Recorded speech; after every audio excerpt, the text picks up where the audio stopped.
Bonjour à tous et bienvenue dans l'entretien de France 24. Mon invité aujourd'hui, c'est une mère, une maman, et elle a sauvé sa fille de l'enfer syrien. À première vue, l'expérience douloureuse vécue par Meryem Rahiem n'est pas exceptionnelle. Des centaines de parents l'ont vécu, la vivent encore. Un couple qui se sépare, un des deux parents qui enlève l'enfant, souvent à l'étranger, interdisant à l'autre, en l'occurrence à la mère, de le revoir.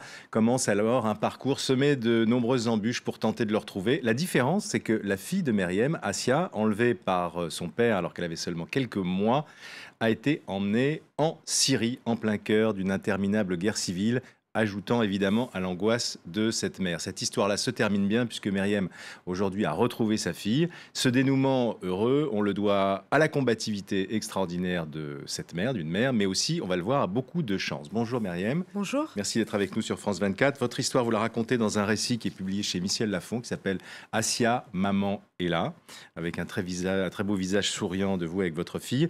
Ce qui m'intéresse, c'est de comprendre, au fond, le parcours de la radicalisation de votre ex-mari, puisqu'aujourd'hui vous êtes divorcé.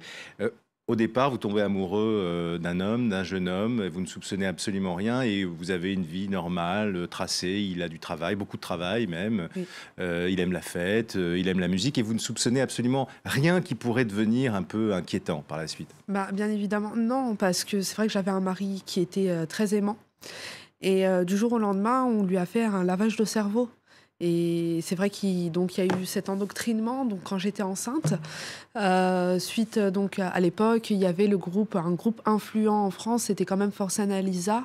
Qui a été dissous depuis. Qui a été dissous par Claude Guéant, donc l'ancien Premier ministre. L'ancien ministre de l'Intérieur. L'ancien ministre de l'Intérieur, pardon. Et c'est vrai que... voilà, donc ça s'est passé en 2 mois, ça s'est passé très rapidement. Donc les radicaux lui disaient de regarder telle et telle vidéo sur Internet. Donc il passait 90% de son temps sur Internet, plus 10% de son temps donc pour parler. Ce que je voudrais comprendre, parce que vous dites effectivement, vous décrivez un processus foudroyant d'endoctrinement, vous dites ça a été très rapide. Il faut quand même à un moment donné être volontaire, c'est-à-dire être disposé à être endoctriné, non ? Il y a eu un déclic ? Alors, je pense que donc c'est vrai qu'il a fait un pèlerinage à la Mecque. Il en est revenu, il était rempli de sagesse. Mais malheureusement, vu comme ces radicaux-là étaient présents physiquement pour tout remettre en question, par exemple, il le concurrençait. Mais tu as fait le pèlerinage et tu ne sais pas ça. Tu as fait le pèlerinage, mais ta femme est comme ça.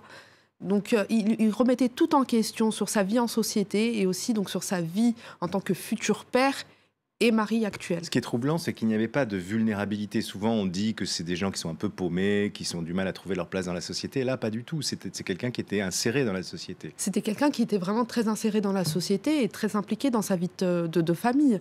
Donc, le but de l'endoctrinement, c'est bien évidemment, dans un premier temps, de vous mettre en rupture sociale et par la suite en rupture familiale. Mais c'est sûr, il y a une certaine fragilité chez ces gens-là. Parce qu'ils sont en général en quête de quelque chose, fragile, à l'écoute des autres. Et dès qu'on entend un discours d'endoctrinement, ça peut toucher quelqu'un. Alors vous ne l'aviez pas senti et vous n'avez rien pu faire pour le contrecarrer, au fond Non, je n'ai rien pu faire parce qu'à chaque fois qu'on en parlait, j'étais traitée d'égarée. De quelqu'un qui ne comprenait pas, de femmes qui s'étaient fait avoir par le système. Donc c'était vraiment très difficile, malheureusement, de le faire revenir à la raison. Donc vous parlez de cet entourage qu'il a endoctriné, vous en parlez avec des mots très durs, vous dites que c'était des monstres, c'était des voleurs, en fait, au fond, des gens, vous dites à un moment donné, ils détestaient la France, mais ils trouvaient tout à fait normal de profiter de sa générosité. Exactement, c'est ça. En fait, chez eux, tous les actes qui ne sont pas permis sont justifiés par leur idéologie sectaire. C'est-à-dire Voilà, par exemple, moi je parle du vol, du profit plutôt. L'argent peut venir, peu importe d'où il vient, parce qu'on sait très bien que la plupart ne travaillent pas, ou bien sinon qui sont dans les magouilles. Et tout est justifié, parce que c'est l'argent de soi-disant des mécréants, comme ils appellent eux. Et nous, les musulmans pratiquants, nous faisons partie de cette catégorie de mécréants pour eux. Donc on n'est pas assez, donc endoctrinés.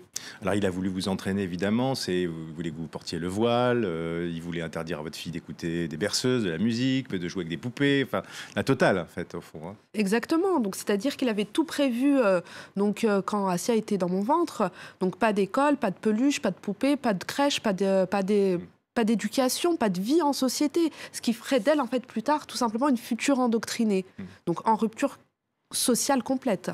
Bon, donc il se passe ce qui devrait se passer, c'est-à-dire séparation, vous décidez de divorcer parce que vous estimez que c'est pas du tout la vie que vous aviez envie de vivre. Et puis vient, on va aller un peu vite parce qu'il faut lire le livre pour avoir tous les détails, vient le fameux 14 octobre 2013, date que vous garderez toujours en tête. Oui. Il vient la visiter, il paraît tout à fait normal, il l'emmène faire un tour et puis il ne revient pas et il va partir en Syrie et quand vous vous en rendrez compte, ce sera trop tard. Vous faites plusieurs découvertes. D'abord, première découverte, c'est qu'en France, il faut attendre 5 jours dans ce cas de figure pour porter plainte. Exactement. Malgré que la personne endoctrinée est fichée pour radicalisme. Il était fiché. Il était fiché parce que du moment où je me suis séparée, je l'ai signalé aux autorités. Malgré ça, malgré le danger éminent qui est prévenu quand même aux autorités, on ne prend pas en compte votre plainte parce que tout simplement, pour eux, comme on me disait, comme je l'explique dans le livre, il est trop musulman, rien d'anormal. C'est quand même aberrant qu'on ne puisse pas faire ici en France la différence entre une secte, d'ailleurs j'appelle ça dans le livre une secte radicale, et l'islam tout court. C'est quand même impressionnant. Et vous découvrirez aussi qu'en France, un des deux parents peut faire un deuxième passeport et donc sans prévenir l'autre. Voilà. Et donc après, c'est trop tard, évidemment, il se trouve en Syrie. On va venir un peu sur ce qui s'est passé, comment vous avez récupéré Assia. Mais justement, surtout après ce qui s'est passé, les événements du mois de janvier, de Charlie Hebdo, vous dites souvent que vous avez l'impression, quand vous écoutez ce qui se dit à la radio, à la télévision, qu'il y a une certaine forme de rejet des musulmans dans lesquels vous ne vous retrouvez absolument pas, parce que vous êtes très à l'aise dans votre vie de française, de musulmane, et vous êtes, j'imagine, pratiquante, et vous ne vous reconnaissez absolument pas dans ces dérives-là. Alors non, c'est vrai que quand j'étais jeune, moi qui suis franco-tunisienne, je l'explique très bien, quand vous êtes en Tunisie, on dit comme quoi vous êtes français, quand vous êtes en France, on vous dit comme quoi vous êtes tunisienne. Moi, j'ai décidé de ne pas m'intégrer, j'ai décidé de m'imposer où que je sois. Et ça, je trouve ça très, très, très important. Mais ces gens qui deviennent des radicaux, qui deviennent des extrémistes, qui deviennent des fondamentalistes, c'est quand même au nom d'une lecture de l'islam, non ? Non, parce que quand vous allez vers n'importe quelle secte, par exemple, pour pas citer de nom, des sectes qui vous disent, moi je parle à Jésus, vous allez lui dire, mais tu es de quelle religion ? Il va vous dire, je suis chrétien. Là, c'est exactement la même chose. Évidemment, il y a un aspect sectaire dans tout ça, c'est évident, mais là, en l'occurrence, ce sont des gens qui se réclament du Coran, donc une lecture peut-être littérale du Coran, en tout cas de l'islam. Ils font certainement beaucoup de tort aux musulmans en général, mais ça vient quand même de l'islam. Est-ce que vous dites, ça n'a rien à voir avec l'islam, ou quand même il y a un problème avec un certain islam ? Alors non, il n'y a aucun problème avec un certain islam. Il faut savoir que la plupart des gens qui sont de confession musulmane, qui ont une éducation basique tout simplement de l'islam, le savent très bien. Comme quoi ça n'a rien à voir avec l'islam. Et il faut rappeler que ces gens-là, la plupart de ces gens-là qui rentrent dans ce que j'appelle moi la secte radicale, la plupart quand même ne sont pas musulmans. Une grande majorité sont issus de familles athées. Oui. Donc mais ils se convertissent. Oui, mais ils se convertissent à quoi ? Est-ce qu'ils se convertissent à l'islam ou est-ce qu'ils se convertissent à la secte radicale ? À l'islam, en tout cas, pour eux. C'est ce qu'ils prétendent. Ouais. C'est ce qu'ils prétendent. Mais justement, donc le but, moi je pense qu'on rend service à ces gens-là en appelant ça islam radical. Alors, Myriam, donc il va se passer... En fait, vous vous êtes débrouillée pratiquement toute seule, c'est ça qui est insensé, avec les réseaux sociaux pour retrouver toute seule, comme ça, la trace de votre fille. En Syrie, vous aviez très peu d'éléments. Personne ne vous a aidé, à part peut-être un peu votre avocat, votre famille, votre entourage. Mais aucun service officiel ne vous a aidé. Vous y êtes arrivé toute seule à les localiser. Alors oui, je me suis introduite dans les réseaux sociaux en faisant passer pour une des leurs qui souhaitait tout simplement, donc une endoctrinée, qui souhaitait tout simplement donc, aller en Syrie. Et c'est vrai que ça m'a permis de me rapprocher du groupe et donc de pouvoir localiser ma fille, et mon ex-mari en l'occurrence, et aussi donc de pouvoir savoir ce qui se passe dans le groupe, au sein du groupe.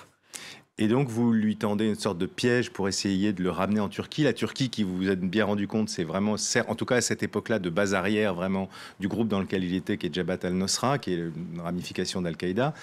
Et ça marche parce que, c'est ça qu'il faut noter, ça correspond à un moment où beaucoup de jeunes qui sont partis en Syrie l'éprouvent, à un moment où il est prise de conscience qu'au fond, sa place n'est peut-être pas forcément là où il est, c'est ça? Alors déjà, donc c'est ce qu'il prétend, c'est-à-dire c'est lui qui prétend donc de faire partie qui faisait partie de Jabhat al-Nusra, c'est lui qui prétendait ça. Il faut savoir qu'il faisait partie du groupe de Omar Diaby. Omar Diaby s'est toujours revendiqué donc d'Al-Qaïda, mais on ne sait pas au jour d'aujourd'hui si c'est vrai ou faux. Il faut savoir que le groupe d'Omar Diaby n'est qu'une fourmi sur le sol syrien. C'est pas un groupe. Mais vous pensez il était dans une phase où il était un peu dans une période de déception par rapport à ce qu'il avait imaginé? Je pense que oui, au départ, il était très serein. Comme si, voilà, il avait rejoint sa famille de substitution, comme j'appelle ça dans le livre. Mais à la fin, il était déçu parce qu'il voyait que toute la famille se déchirait et que chacun avait ses raisons. Donc d'autres allaient rejoindre les autres groupes djihadistes. Beaucoup sont revenus en France, voilà, et il y en a certains qui étaient morts, tout simplement. Bon, il faut lire les détails, malheureusement on va manquer de temps, il faut lire les détails pour savoir comment vous avez réussi, c'est une vraie aventure, un vrai film d'aventure. Simplement, aujourd'hui votre ex-mari est en prison, il est incarcéré. Je me demandais au fond, comment réagiriez-vous le jour où il sortira s'il veut revoir Assia? Tout simplement, je ne lui permettrai pas de voir Assia. Parce qu'elle peut être au minimum victime d'un endoctrinement. Et pour moi, ça reste toujours un danger imminent. Merci beaucoup Meriem Rahiem d'avoir été l'invitée de l'entretien. Donc je renvoie à votre livre, on le voit, Assia, Maman Hélas, publié chez Michel Lafon. Merci pour ce témoignage. Bravo pour votre courage. Merci. Merci. Cet entretien, vous pouvez le retrouver évidemment sur france24.com. À bientôt.